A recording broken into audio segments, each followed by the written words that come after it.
I think today I must begin with Dickens. It was the best of times, it was the worst of times. It was the age of wisdom, it was the age of foolishness. It was the epoch of belief, it was the epoch of incredulity, you know what I mean. It was the season of light, it was the season of darkness, it was the spring of hope, it was the winter of despair. Any feeling, thoughtful, reflective being must be struck by the dualities we face today. We have technology and medicine to cure the sick, yet millions die unnecessarily. We have food to feed the world, but hunger persists. We have countries making considerable economic progress with dramatic enhancements to the quality of life, even if we have others left farther behind. We are awed by our humanity and shocked by our lack of it. We celebrate peace as we conduct war. We offer moving tributes to human achievement as we express astonishment and terror at the violence we commit. We celebrate the advancement of women as rape escalates as a tool of war and girls are murdered for the audacious crime of going to school. There are breathtaking developments and innovations in education, access for many, yet an increased need for workforce development and escalating demand for post-secondary education because of the changing nature of work. And there are stubborn literacy issues. As Aboriginal participation rates in Canadian colleges climbs to match those of non-Aboriginal students, we still see gaps in both secondary and university attainment. We have wind and solar and geothermal and a planet that the powerful seem disinclined to save. Education driving access to meaningful work should be a human right. As an individual benefits from economic inclusion, society benefits from social inclusion. With an education, we vote more, we are healthy, we volunteer more, we're less likely to go to jail, we're less likely to be on welfare, and we're more likely to feel a connection to our communities. Education creates resilience, and that builds resilient communities. We can take pride in our post-secondary participation rates in Canada, but there's so much more to be done. We must educate for more than the critical outcome of personal growth. Rather, we must educate with the aspiration of having the individual empowered to change their circumstance and those of other in their communities. In a world markedly divided between the right and the left, it's dangerous to declare oneself a social justice advocate. Inevitably, there's derision from the right for having gone too far, and criticism from the left for not going far enough. To declare that you wish to embed critical aspects of social justice into the very fiber of an educational institution, well, that leads to taunts from one side that it's a waste of money and it's not what colleges do, and cheers from the other side who see this ambition as transformational, revolutionary, and timely. Social justice is not an ideology, not the domain of the left, nor the bane of the right. It is not the foe of capitalism, nor the root of socialism. In our context, it is deliberately constructing experiences and opportunities that offer every student a path to social and economic inclusion, validating individuals' experiences and lives, preparing graduates to innovate, create, be entrepreneurs, and yes, compete, lead, succeed. It means doing all of these things through the lens of advancing society. At a critical point in our own development here at Centennial College, we asked, are we doing enough to prepare our graduates to work, engage, and contribute to our communities, our province, and our country? And in light of this complex world in which they will live and work, what kind of college do we wish to be? That's the story I've been asked to tell today. Many of you will know Centennial is in the East End of Toronto, a highly ethnically and culturally diverse community. We are an immigrant settlement area, and we have been for decades. We have multi-million-dollar homes in the Scarborough Bluffs and some of the worst public housing in the city. We have a world-class university, a thriving arts culture, and the most green space of any of the 6 former boroughs. We have wealth, and we have poverty, and we have communities that were deemed to be at risk.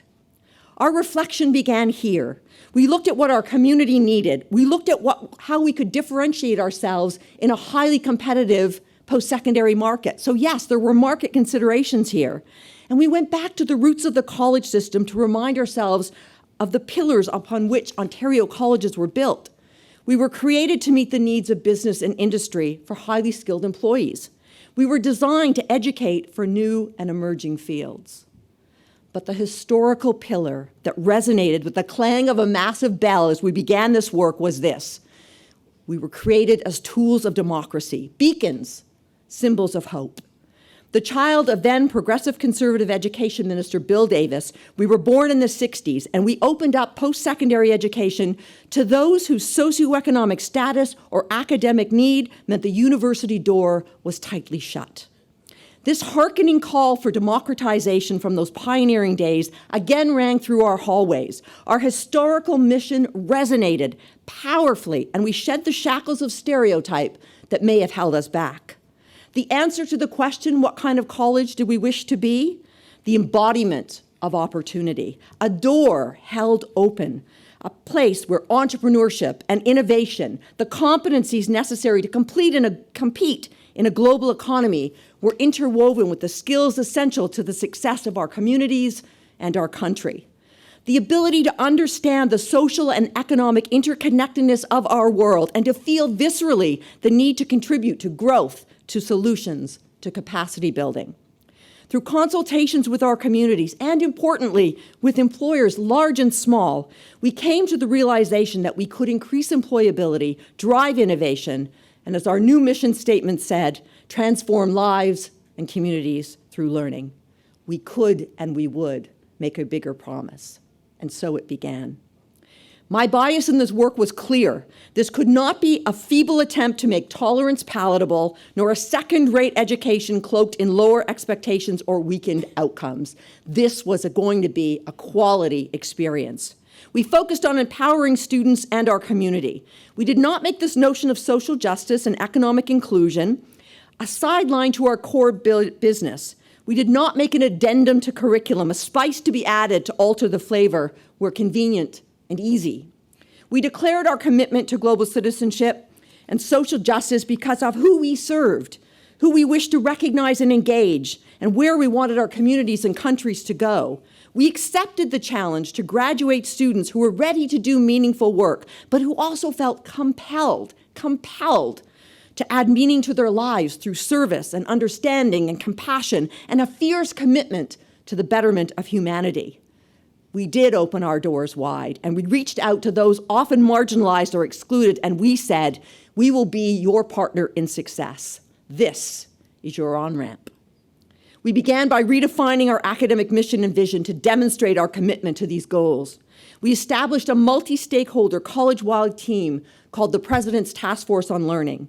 First came foundational documents that declared our intent and our commitment. They were groundbreaking and may still be unparalleled in the community college system in this country. Our statement of respect reads, in part, at Centennial College, we are committed to building our learning, teaching, and work environments based on the principles of equity. We accord respect to all persons and all nations. We are committed to creating our environment through collaboration with our stakeholders. From our statement of equity, Centennial College and its Board of Governors value and embrace diversity, equity, and inclusion as fundamental to our mission to educate students for career success within a context of global citizenship and social justice. Approved by our Board of Governors, these documents became critical artifacts on our journey and illustrate the depth of our commitment. Next came our groundbreaking signature learning experience, taking the tradition of applied and creative learning to a whole new place. We embedded program outcomes for every student, regardless of their field of study, in global citizenship and social justice. We implemented a mandatory general education course called Global Citizenship from Social Analysis to Social Action. In the finest tradition of college programming, we made it an applied course, and it results in students demonstrating through a portfolio, and I quote, the development of a personal, social, and ethical framework showing personal growth and that guides actions for affecting an inclusive work environment and a more sustainable and equitable society. We embarked on training for our faculty and our leaders. We established leadership competencies, among them how to work in this diverse society fighting for equity. We introduced our Global Citizenship and Equity Service Learning Experiences, or GISELs as we like to call them, providing students and employees 8 to 14-day experiences that evidence shows are profoundly life-changing. These are rooted in service, anti-colonial, guided by the communities in which they take place. They are learning at its most raw and at its most rewarding, and they're free to students. Our democratization approach means that we make possible extraordinary learning experiences to many not from wealth and privilege. Students from our local communities have served worldwide, including India and China, Brazil, Kenya, Cuba, the Dominican Republic, Ghana, Peru, and so many more, in numerous Canadian provinces and on reserve here in Ontario. Because we believe leaders are made and not born, and because we wish to build the social capital of all of our learners, we established a distinction in leadership, a second credential that students earn through workshop and experiential learning. This further challenges students to reflect on their strengths and to challenge themselves by volunteering locally or internationally, taking on an applied research project, developing a social innovation, working for change on campus, building community and personal capacity, standing shoulder to shoulder with Indigenous peoples to respond to truth and reconciliation, defending the environment and wildlife habitats. And the distinction in leadership is free. Through our Global Experiences Office, we have increased the number of students going overseas for semesters abroad and completing internships and co-op placements, all with that goal of broadening horizons and giving students competencies that are indicative of success and resilience. We've developed 3 stackable credentials that diploma students layer onto their major: Indigenous Studies, First Peoples in Canada, Inclusive Leadership Practices, and Entrepreneurism. We run a Center for Global Citizenship and Equity. We publish a Global Studies Digest and an online peer-reviewed journal.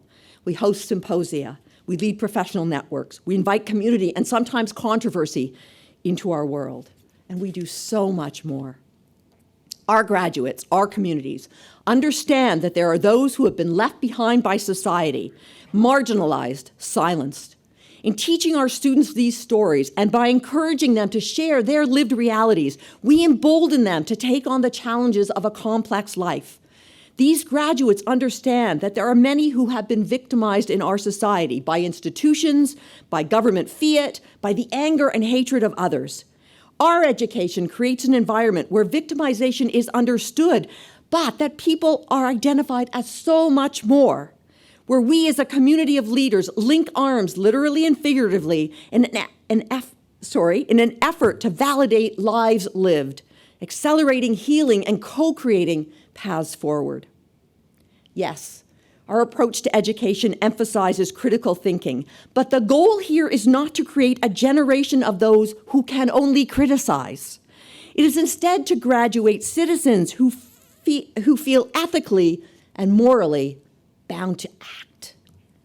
I would argue that our work has beautifully positioned us for the spectrum of skills that experts are saying are critical for the 4th Industrial Revolution. A focus on transformative education resulted in a transformed institution. By daring to believe in our students, by choosing to open up a broader array of learning experiences and therefore opportunity, we too have changed. We've succeeded in helping many of the most vulnerable in our society escape poverty. We have elegantly integrated sophisticated liberal study outcomes into dynamic applied education. We've become one of the top research colleges in Canada, and we've won national and international awards that recognize this is the right education at the right time. And our latest economic impact study shows that we added $2.7 billion into the local economy and now make up 1.2% of this area's gross regional product. Centennial College is on a journey, not as an institution, but as a community. Caring about these issues means being painfully aware of how we contribute to both the problems and the solutions. We need to understand where our errors in judgment, the slowness of our response, or the fracturing of our collective character may lead us to fail ourselves and our students. In a time of increased precarious work, social unrest rising from economic exclusion, increased radicalization of youth, the potential for artificial intelligence to reframe the world's work and further divide the wealthy from the poor, upsurges in racism and hate speech, spurred on by politicians who are seizing the anger and fragility of our times to seize power and turning their back on truth and on fact and on compassion. In these times, the world needs education to step up. And I would argue the world needs more Centennial. So social justice is not an ideology. It need not be the domain of the left and the bane of the right. It is not the foe of capitalism nor the root of socialism. In our context, it is deliberately constructing education and experiences that offer every student a path to social and economic inclusion. Our graduates will be prepared to innovate, to create, to be entrepreneurs, to volunteer, to vote, and yes, compete, win, lead, cooperate. In this time, it takes all of us to help our students earn a living and learn a living. It means making use of the best of times to defeat the worst of times. That's resilience. Thank you.